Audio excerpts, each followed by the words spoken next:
Let's listen in live from the United Nations. The draft UN resolution demanding a ceasefire in Gaza has failed after being voted or vetoed by the U.S. Let's listen in to the response here.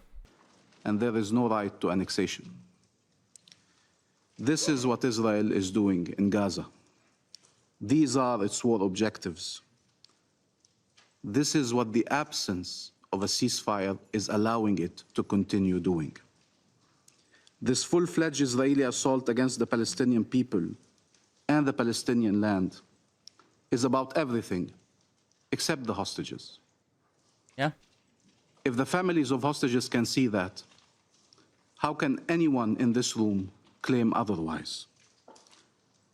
A ceasefire will allow to save lives, all lives. This was true a year ago. This is even more true today. A ceasefire doesn't resolve everything, but it is the first step towards resolving anything.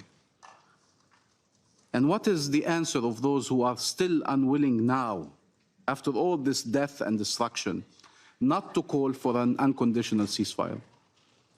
Yeah. Is it to accept that the killing should continue until we resolve everything, while we watch that we are resolving nothing?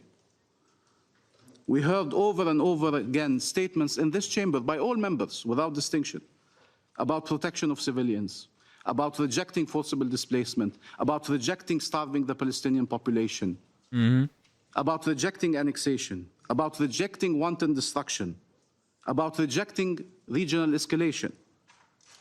Everyone around this table agreed on these objectives, and yet here we are.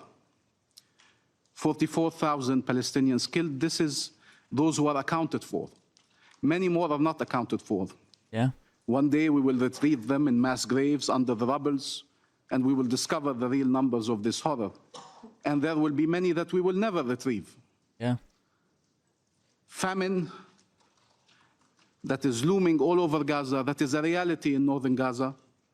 2 million people displaced, still hunted even when they are in tents. Yeah. Total destruction of Gaza and all the requirements of life in it. And war on Lebanon, its people and its sovereignty. What does it mean to proclaim all these principles, we reject, we reject, we reject, and then shield Israel of the consequences of its actions, thus allowing it to do exactly what we're asking it to stop doing? I have nothing to add. He's literally Madam saying President, everything the I world would should not grow interrupt.